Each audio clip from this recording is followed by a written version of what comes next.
Feminist خواتین کیا کرتی ہیں, چونکہ عورت کو اللہ نے کمزور بنایا ہے نا, تو اس کی کمزوری سے اس کو پتہ ہے کہ ان کے حق میں ہم جب آواز اٹھائیں گے تو لوگ ہمیں فیور کریں گے. انسانی نیچر ہے, اچھی بات ہے. عورت کے حقوق کی تو سب سے پہلے اسلام نے اسی لیے تو آواز اٹھائی کہ عورت کو حقوق ملتے نہیں تھے. لیکن پتہ ہے کیا ہے, وہ اس لیبل لگا کے انہوں نے کیا کر دیا, مردوں کی ایسی کی تیسی کر دی. عدالتوں میں اب مردوں کو دیکھو جو ذلیل ہو رہے ہیں, جو میں بتاتا رہتا ہوں کیا حالت ہو گئی ہے. تو بیلنس بات ہوتی ہے. یہ موضوع پتہ نہیں کہاں سے آیا تھا, میں جو نقطے کی بات آئی ہے وہ ذرا جلدی سے بتا دوں. بیلنس بات پتہ ہے کیا ہے, اسی طرح ماں کے حقوق بہت زیادہ بیان کیے جاتے ہیں, کرنے چاہیے, لیکن بھائی باپ کے حقوق بھی ہیں. کچھ چیزوں میں اللہ نے باپ کو سپیریئر رکھا ہے, ماں کو کم رکھا ہے. کچھ چیزوں میں ماں کو زیادہ, باپ کو کم رکھا ہے. آپ جب مر جاتے ہو, آپ کی وراثت میں ماں کا زیادہ حصہ ہے یا باپ کا زیادہ حصہ ہے؟ بولو. باپ کا حصہ ڈبل ہے ماں کے نسبت. ہر چیز میں اگر ماں کا حق زیادہ ہوتا تو اسلام ماں کو دگنا حصہ دیتا, باپ کو آدھا. لیکن اسلام اگر آپ کی وراثت میں 90 کروڑ روپے ہیں, مثال تو اچھی دینی چاہیے نا انسان کو, کیا خیال ہے؟ میں 90 روپے بھی کہہ سکتا تھا, کیونکہ بہت سے لوگ کہیں گے ہماری پینٹ سے 90 بھی نکل آئے نا تو بڑی بات, پینٹ ہی ملے گی وراثت میں. تو 90 کروڑ روپے ہیں آپ کی وراثت میں, تو اس میں اور کوئی والی وارث نہیں ہے آپ کا, نہ بیوی ہے نہ بچے ہیں. تو اسلام باپ کو کتنے دیتا ہے؟ 60 کروڑ. ماں کو کتنے دیتا ہے؟ 30 کروڑ. کیونکہ ہمارے کچھ مذہبی اسکالر, کچھ موٹیویشنل اسپیکر وہ اس طرح کا بتا رہے ہیں کہ ہر جگہ نا شریعت نے وراثت میں باپ کو بولو مقدم رکھا ہے. ایک بات, نبی صلی اللہ علیہ وسلم سے صحابی نے پوچھا کہ یا رسول اللہ, من احق الناس بحسن خلقی, میرے اخلاق کا سب سے زیادہ حقدار کون ہے, کس سے میں سب سے زیادہ اچھے اخلاق سے بات کروں؟ تو ہمارے نبی نے کیا فرمایا؟ مشہور حدیث ہے, صحیح حدیث ہے, امک, سب سے زیادہ تمہارے اچھے اخلاق کا مستحق کون ہے؟ ماں. وہاں نبی نے باپ کا تذکرہ نہیں کیا. یہاں کس کو مقدم رکھا جا رہا ہے؟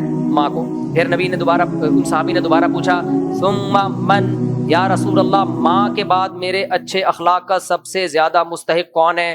آپ نے فرمایا امک. دوبارہ کون؟ ماں. پھر صحابی نے پوچھا ثم من, یا رسول اللہ تیسرے نمبر پہ, یعنی پھر سب سے زیادہ میرے اچھے اخلاق کا حقدار کون ہے؟ آپ نے فرمایا امک. تیسرے نمبر پہ بھی کون ہے؟ ماں. پھر صحابی نے پوچھا ثم من, پھر کون؟ آپ نے فرمایا باپ. تو اچھے اخلاق میں ماں کا حق باپ سے 3 گنا زیادہ. یہ بالکل, یہ ماں کو اللہ نے رائٹ دیا, یہ والا رائٹ باپ کو نہیں دیا. اس حدیث کا مطلب کیا ہے؟ جب آپ اچھے اخلاق سے بات کریں, میں اس کی آسان مثال سے سمجھاتا ہوں کہ آپ جب کسی سے اچھے اخلاق سے بات کرتے ہیں تو لوگ کہتے ہیں اپنے کلام میں شکر گھولو, میٹھا کلام کرو, یہ کہتے ہیں کہ نہیں کرتے؟ تو جتنی مٹھاس باپ کی سے بات کرتے ہوئے آپ کی زبان میں ہونی چاہیے, جب ماں سے بات کریں تو وہ مٹھاس 3 گنا زیادہ ہونی چاہیے. اتنے نرم لہجے میں ماں سے بات کرو, بالکل ایسے جیسے میٹھے بن جاؤ. آج کل تو ہے ہی نہیں نا, نہ ماں سے تمیز سے بات, نہ باپ سے تمیز سے بات. تو ایسے ماں سے نرم لہجے میں بات کرو, ٹھیک ہے, اور باپ سے بھی نرم لہجے میں. لیکن ماں سے جب بات کرو گے تو اپنے کلام میں 3 چمچے چینی کھولنی ہے. ابا سے بات کرو گے تو 1 چمچہ بھی چلے گا, چینی کا 1 چمچہ بھی چلے گا. اور گرل فرینڈ سے بات کرو گے تو زہر گھول کے بات کرو, اس سے اخلاق ہیں, اس میں اخلاق ہونے نہیں چاہیے. یہ ہے گرل فرینڈ سے بات کرنے کا اسلامی طریقہ, ٹھیک ہے نا, بدتمیزی سے بات کرو اس سے.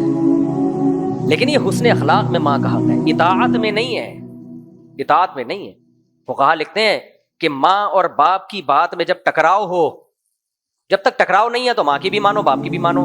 لیکن باپ ایک بات کا آرڈر کر رہا ہے, ماں اس کے اگینسٹ جا رہی ہے, پھر اطاعت میں کس کا حق زیادہ ہے؟ باپ کا حق زیادہ ہے. سمجھتے ہو کہ نہیں سمجھتے؟ کیونکہ سربراہ اللہ نے کس کو بنایا ہے؟ باپ کو بنایا ہے. یہاں بھی ماؤں کی چل رہی ہوتی ہے, امی کچھ اور کہہ رہی ہے, ابا کچھ اور کہہ رہے ہیں, تو پھر کس کی مانے؟ بھائی آپ کی امی کو اجازت ہی نہیں ہے کہ آپ کے باپ کی مرضی کے خلاف آپ کو آرڈر دے وہ, کیونکہ وہ بھی سربراہی میں ہے باپ کی, آپ کے باپ کی سربراہی میں ہے وہ. جیسے رعایا کو اجازت نہیں ہوتی کہ حکومت ایک قانون بنائے, ایک آرڈر دے اور رعایا اس کے خلاف چلے, تو گھر بھی ایک اسٹیٹ ہے, ریاست ہے.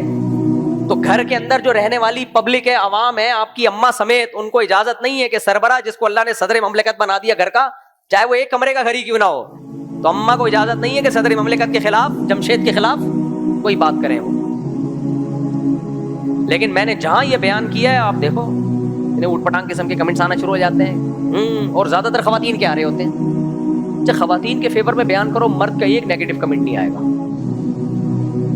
ایک کمنٹ نہیں آئے گا مرد کا کوئی خلاف، ماشاء اللہ زبردست ایسا ہی ہونا چاہیے۔ لیکن جہاں مرد کی بات کرو تو پھر خواتین کے کمنٹس دیکھا کرو یار، اب ہے کیا وہ انسان کا بچہ نہیں ہے؟ تمہارے بھی حقوق ہے تو اس کے بھی تو ہیں۔ عورت مرد کا حق جب جانتی ہے جب مرد اس کا بیٹا ہو، جب مرد کیا ہو، اس کا بیٹا ہو، اور پھر اس کی بہو اس کے بیٹے کی سن نہ رہی ہو، پھر وہ بتائے گی دیکھو بیٹا اللہ نے مرد کو گھر کا سربراہ بنایا ہے، تم اس کی بات مانا کرو۔ پھر وہ بہو کہے گی کہ یہی اپنے شوہر کو بھی بتا دیتی۔ خیر، تو یہ ٹیکنیکل پوائنٹ کی بات کس نقطے پہ آئی تھی؟ نہیں، میں نے کہا تھا یہ اس بیان کے بیچ میں ایک پوائنٹ کی بات آئی ہے، میں پارسل کرنا چاہتا ہوں، سچ اور جھوٹ کی باتیں۔ خیر موضوع کی طرف آتے ہیں۔ تو خیر میرا مقصد یہ بتانے کا ہے، اسی طرح اور بھی کچھ چیزیں جس میں مرد کو اللہ نے سپیریئر رکھا ہے۔ اسی طرح تعظیم میں، رسپیکٹ دینے میں، ماں کو بھی رسپیکٹ دی جائے گی، باپ کو بھی دی جائے گی، لیکن اسلام میں میرے اپنے بچے بیٹھے ہوئے، بعض دفعہ میرے فضائل چل رہے ہوتے ہیں، میرے بچوں کو پتہ ہی نہیں ہوتا۔ خیر، تعظیم میں یہاں تم کر سکتے ہیں نا، گھر میں یہ باتیں بالکل نہیں کرتا، آپ سمجھے میں مذاق کر رہا ہوں۔ گھر میں ہم بھی اسی طرح رہتے ہیں جیسے تمہاری 2 ٹکے کی اوقات ہے نا، ہماری بھی وہی ہے، ہماری بھی وہی ہے، سب کی ایک ہی جیسے۔ یہاں بیٹھ کے ہر آدمی کیا ہوتا ہے؟ شیر ہوتا ہے۔ تو تعظیم، رسپیکٹ سمجھتے ہو نا، کسی کو رسپیکٹ دینا، اس میں بھی ماں کو بھی رسپیکٹ دی جائے گی، باپ کو بھی، لیکن اسلام میں باپ کی رسپیکٹ ماں سے زیادہ ہے۔ تعظیم الگ چیز ہے، اخلاق الگ چیز ہے۔ نرم لہجے میں بات میں ماں کا حق زیادہ ہے، لیکن رسپیکٹ میں باپ کا حق ماں سے زیادہ ہے۔ کیوں زیادہ ہے؟ وہی سربراہ کو رسپیکٹ زیادہ دی جاتی ہے، سمجھتے ہو کہ نہیں سمجھتے؟ اسی طرح یاد رکھو، بچوں پہ جو ولایت حاصل ہے، کنٹرول ہے، ولایت سمجھتے ہو؟ تعلیم اور تربیت، اسی طرح ان کی شادی، خاص طور پہ بیٹی کی، تو اس میں بھی شریعت نے ماں کے بجائے ولی کس کو بنایا ہے؟ باپ کو۔ مثال کے طور پر ایک بچی ہے، اس کا نکاح باپ نے کر دیا ایک جگہ اور ماں نے کسی اور جگہ کر دیا، تو شریعت میں ویلڈ کس کا نکاح ہوگا؟ باپ کا کیا ہوا نکاح کو شریعت ویلڈ مانے گی۔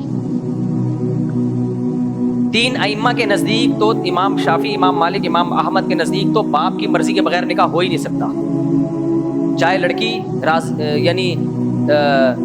لڑکی خود سے جو نکاح کرے گی نا، باپ کی مرضی کے بغیر وہ منعقد ہی نہیں ہوگا، چاہے ماں راضی ہو۔ لیکن امام حنیفہ کے نزدیک لڑکی اگر بالغ ہے اور باپ کی مرضی کے بغیر نکاح کر لے تو وہ ہو جائے گا، لیکن اس میں بھی شرط کیا ہے کہ کفو میں کیا ہو، اپنے جوڑ میں کیا ہو، پیرالل، ہم پلہ۔ یہ بڑا اختلافی مسئلہ ہے، اہل حدیث اس میں بڑا اختلاف کرتے ہیں۔ امام حنیفہ نے قرآن حدیث کی مخالفت کی، اس میں دلائل امام حنیفہ کے بھاری ہیں۔ حدیث میں ہمیں ایسی مثالیں ملتی ہیں کہ خاتون نے نکاح کیا، ولی سے نہیں پوچھا انہوں نے، تو نبی نے ان کے نکاح کو مانا ہے۔ وہ کہ اس کو سوسائٹی میں پروموٹ نہیں کرنا چاہیے، لڑکیوں کو لوگ بیوقوف بناتے ہیں، ہم پروموٹ اسی کو کرتے ہیں کہ ابا کی مرضی کے بغیر نکاح مت کیا کرو۔ لیکن اس پر تو احناف کا بھی فتویٰ ہے کہ اگر لڑکی نے غیر کفو میں نکاح کر لیا، کفو کہتے ہیں جو اس سے کمتر، جوڑ کی شادی نہیں ہے، تو پھر نکاح منعقد نہیں ہوگا۔ اب میں ایک مثال سے سمجھاتا ہوں۔ ایک لڑکی نے نکاح کیا، لڑکی کا خاندان بہت اچھا خاندان ہے، پڑھے لکھے ڈاکٹروں کی فیملی ہے فرض کرو، اس نے 8ویں کے بھگوڑے سے شادی کر لی، جس کے ابا نے بھی نہ میٹرک کیا، نہ عالم، نہ دین کی تعلیم، نہ دنیا کی تعلیم۔ لڑکی کے باپ کروڑ پتی ہے، جہاں اس نے شادی کی ہے ان کی گٹکے کی کرائے کی دکان ہے۔ لڑکی نے جہاں شادی کی ہے ان کی لڑکے کی گٹکے کی کرائے کی، وہ بھی اپنی نہیں ہے، کرائے کی دکان ہے، اور وہ بھی کرایہ بھی کئی مہینوں سے اس نے نہیں دیا۔ لڑکی دیندار بھی ہے، لڑکا کیا کرتا ہے؟ سٹے لگاتا ہے۔ مثال تو وہی دی جائے گی نا، بالکل اینڈنگ پوائنٹ پر ہو۔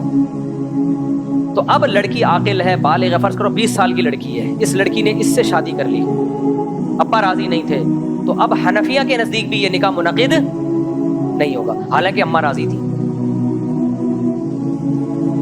اماں راضی تھی، نانی بھی راضی تھی، ماموں بھی راضی تھے، سارا ننیال راضی، ابا راضی نہیں ہے۔ تو اس میں احناف کا موقف جو فتویٰ ہے جس پر، وہ یہی ہے کہ یہاں ولی کی اجازت کے بغیر نہیں ہو سکتا، اور ولی ماں نہیں ہوگی، کون ہوگا؟ باپ پرمیشن دے گا تو ہوگی جی، ہاں معاملہ اس کے برعکس ہو پھر تو ہو جائے گا۔ یعنی لڑکی کے ابا کی گٹکے کی دکان ہے، یہی نا؟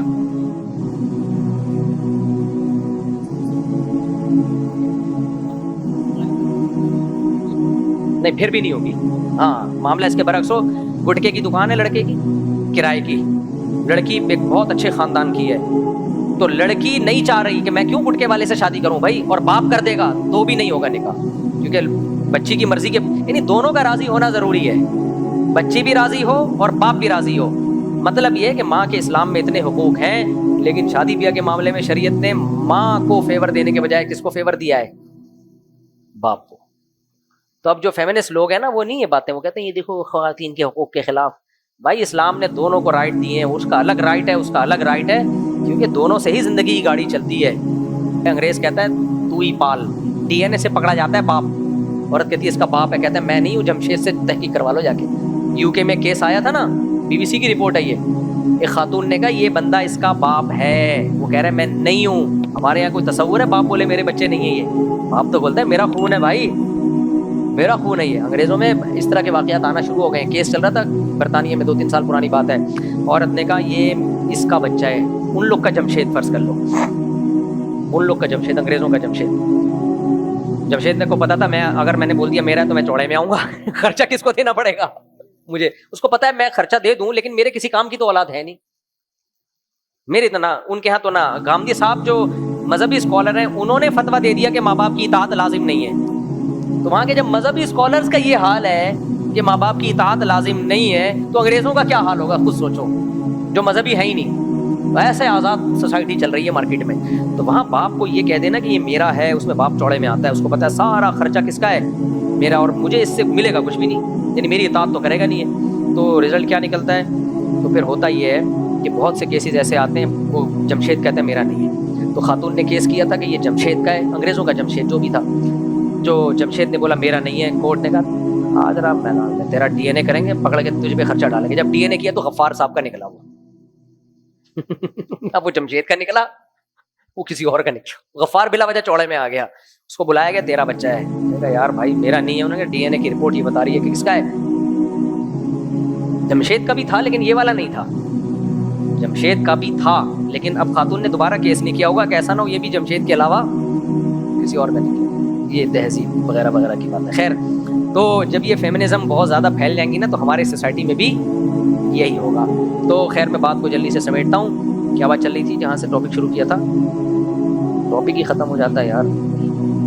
ہاں تو میں یہ کہہ رہا تھا کہ سارے پیغمبروں نے نا وقت کے بت کو نکالنے کی کوشش کی ہے لوگوں کے دلوں سے, کیونکہ جب تک وقت کا بت نہیں نکلے گا نا اللہ کی محبت نہیں آئے گی. اس وقت کا جو بت ہے نا, جو خدا کے مقابلے میں لا کے زبردستی کھڑا کیا جا رہا ہے, حالانکہ وہ خدا کو فیور کر رہا تھا, وہ ہے سائنس اور ٹیکنالوجی.